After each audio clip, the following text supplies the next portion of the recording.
இனிய தமிழ் பேசும் மக்களே, என் உயிரினும் மேலான தோழர்களே, உங்களுக்கு வணக்கம்.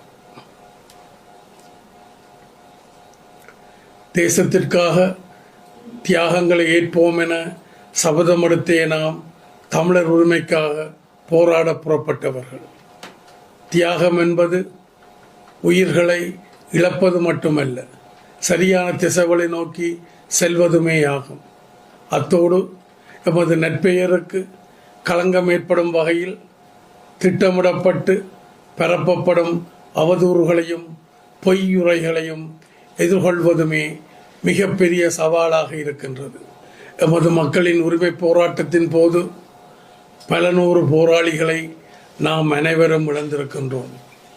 அதன் பின்னர் உரிமை போராட்டம் அழிவு யுத்தமாக மாறிய போது மாற்று கொள்கை, மாற்று வேலை திட்டமாக தேசிய நீரோட்டத்தில் கலந்து கொண்டு நாடாளுமன்ற ஜனநாயகத்தின் ஊடாக தேசிய நல்லிணக்கத்தோடு முன்னோக்கி செல்கையிலும் பல நூறு தோழர்களை நாம் இழந்திருக்கின்றோம்.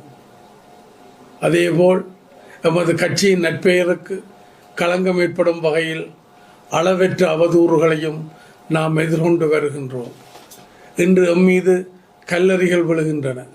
ஆகவே நாங்கள் காய்த்திருக்கின்றோம் என்றுதான் அதன் அர்த்தம். சிலர் அறியாமையிலும் புரியாமையிலும் எம்மை விமர்சித்து வருகின்றார்கள். அதற்கான உண்மைகளையும் நியாயங்களையும் நாம் தெளிவுபடுத்தி வருகின்றோம். அறிந்திருந்தும் புரிந்திருந்தும் அரசியல் கபட நோக்கில் நித்திரை கொள்பவன் போல் நடித்து அவதூறு பரப்புவோரையும் பொய்யான பரப்புரைகளை மேற்கொள்வோரையும் ஒரு வகையில் நாம் வரவேற்கின்றோம். அவர்கள் தமது சகாக்களையும் அழைத்து வந்து திட்டி தீர்க்கட்டும். அதுவே எமது உணர்வுகளுக்கு உரமூட்டி எம்மை வலுவூட்டுகின்றன. அங்கொன்றும் இங்கொன்றும் பேசி அரசுக்கு ஒரு முகமும் தமிழர் தரப்புக்கு இன்னொரு முகமும் நாம் ஒருபோதும் காட்டியது கிடையாது. அவ்வாறு இரு தரப்பிற்கும் நல்லவர்களாக நாமும் பிறரை போல் நடித்திருந்திருந்தால் எம்மீதான அவதூறுகள் இருந்திருக்காது. அரசியல் என்ற நாடக மேடையில் நடிக்க விரும்பாத யதார்த்தவாதி நான். தமிழ் தேசியம் என்பதை வரும் தேர்தல் கோஷமாக நாமும் உச்சரிப்பதற்கு எந்த தடையும் இல்லை.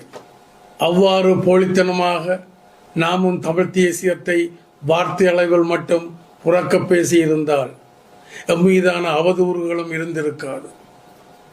எமது தீர்க்க தரிசனம் மிக்க மதிநுட்பம் மிக்க விடுதலை பயணத்திற்கு வீரம் மட்டுமல்ல, விவேகமும் அவசியம் என்ற கொள்கையை திறந்து நாமும் ஒற்றை சிந்தனையோடு கூட்டுக்குள் இணைந்திருந்திருந்தால் எம்மீதான அவதூறுகள் இருந்திருக்காது.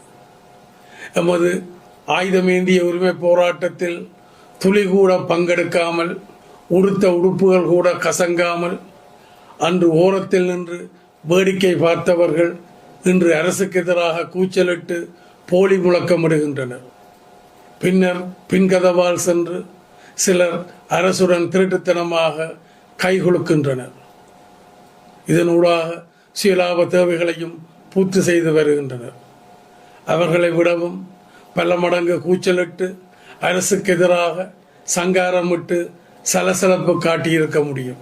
அவ்வாறு நானும் போலித்தனமாக வீர முழக்கமிட்டிருந்தால் எம்மீதான அவதூறுகளும் இருந்திருக்க மாட்டாது. நடைமுறை சாத்தியமான வழிமுறையில் நாம் நடக்கின்றோம்.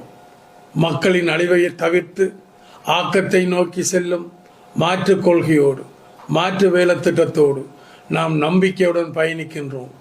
மாறாக நானும் சிலரைப் போல் யதார்த்தத்துக்கு அப்பால் பானமேறி சென்று சூரியனையும் சந்திரனையும் காலடியில் கொண்டு வந்து தருவேன் என கட்சித்திருந்தால் எம்மீதான அவதூறுகளும் இருந்திருக்க மாட்டாது. எமது மக்களுக்கான உரிமை போராட்ட இயக்கம் ஒன்றை வழிநடத்தி சென்றவன் நான். எமது தேசிய நல்லிணக்க வழிமுறையில் எமது மக்களுக்காக பெற்றுக் கொடுத்தவைகள் ஏராளம் ஏராளம். நாம் மக்களுக்கு ஆற்றிய சேவைகள் குறித்த நீண்டதொரு சாதனை பட்டியல் உண்டு. வெறும் வீரதீர பேச்சுக்கள் தவிர எமது மக்களுக்கு எதையும் பெற்றுக் கொடுக்காதவர்களே எம்மீதான அவதூறுகளையும் பொய்யுரைகளையும் பரப்பி காழ்ப்புணர்ச்சி அரசியலை முன்னெடுத்து வருகிறார்கள். இவர்கள் மக்களுக்கு ஏதாவது பெற்றுக் கொடுத்திருந்தால் அவர்கள் அவற்றை பட்டியலிட்டு சொல்லி நேர்மையான அரசியல் நடத்தி இருப்பார்கள். சாதித்தோம் என்று சொல்ல அவர்களிடம் எதுவும் இல்லை என்பதால் மட்டுமே மீது அவதூறுகளை அவிழ்த்து விடுகின்றார்கள். தமது சேவைகளை சொல்ல பக்கெட்டு வழியற்று இருப்பவர்கள் எமது கட்சியில் இருந்து ஒழுக்காற்று நடவடிக்கைக்காக நீக்கப்பட்டவர்களை விலைக்கு வாங்கி எமக்கு எதிராகவும் தூண்டிவிடுகிறார்கள். எம்மை பயன்படுத்தி கொண்டு தமது தவறான நடவடிக்கைகளை முன்னெடுக்க முற்பட்டதால் இயக்கத்தை போல் அவர்களை இல்லாமல் பண்ணாமல் எம்மால் தூரத்தள்ளி விட்டவர்களையும் துணைக்கு அழைத்து எம்மை தூற்றத் தொடங்கியுள்ளனர். போதாக்குறைக்கு போலி முகநூல்களையும் உருவாக்கி பொய்களையும் புனை கதைகளையும் கூறி எழுதியும் உருட்டும் பிரட்டுமாக அவதூறுகளை திட்டமிட்டு பரப்பி வருகிறார்கள். இனிய மக்களே, நீங்கள் யுத்தத்தின் அவலங்களையும் வலிகளையும் சந்தித்த போது இப்படிப்பட்டவர்கள் வாய்பத்தி மௌனமானவர்களும் வெளிநாடுகளுக்கு ஓடி ஒளிந்து தப்பிக்கொண்டவர்களே. உங்கள் மத்தியில் நின்று உங்களை முடிந்தளவு காத்தவர்கள் நாம் மட்டுமே. இதை யாரும் மறக்கவோ அன்றி மறைக்கவோ முடியாது. புங்குடுதீவு சாரதாம்பாள் படுகொலையை நாமே உலகிற்கு அப்போது வெளிப்படுத்தி இருந்தோம். இதே போன்று அம்பாறை கோணேஸ்வரி படுகொலையை அம்பலப்படுத்தி இருந்தோம். மிரிசுவில் படுகொலையின் கண்கண்ட சாட்சியாக இருந்தவர் தப்பியோடி வந்து எம்மிடம் அடைக்கலம் கோரிய போது அவரை பாதுகாத்து நீதிமன்றம் அழைத்து சென்று சாட்சி சொல்ல வைத்து நீதி பெற்று கொடுத்தவர்களும் நாங்களே. செம்மணி படுகொலையை அம்பலப்படுத்தி காணாமல் ஆக்கப்பட்டோர் உறவுகள் சங்கத்தை முதலாக நாமே ஆரம்பித்திருந்தோம். அப்போது காணாமல் ஆக்கப்பட்டவர்கள் 600 பேருக்கு மேற்பட்டவர்களின் பெயர் விவரங்களை திரட்டி சர்வதேச மனித உரிமை அமைப்புகளிடமும் அன்றைய ஜனாதிபதி சந்திரிகா அம்மையாரிடமும் நாடாளுமன்றத்திலும் கண்டனத்தோடு நாம் மட்டுமே குரல் கொடுத்திருந்தோம், வெளிப்படுத்தி இருந்தோம். அதனூடாக இராணுவ பிரசன்னங்களுக்கு மத்தியில் முதலில் மக்கள் போராட்டங்களையும் நாமே முன்னெடுத்திருந்தோம். அதனூடாக காணாமல் போதல் மற்றும் கைதுகளை நீடித்து செல்லாது நாம் தடுத்து நிறுத்தியிருந்தோம். கைதாகி சிறையில் இருந்த பல நூறு தமிழர்களை அரசியல் பேதமின்றி விடுதலையை பெற்றுக் கொடுத்திருந்தோம். இயக்கத்தில் இருந்து அடைக்கலம் நாடி வந்தவர்களை பாதுகாத்து வாழ்வாதாரங்களை ஏற்படுத்தி கொடுத்திருக்கிறோம்.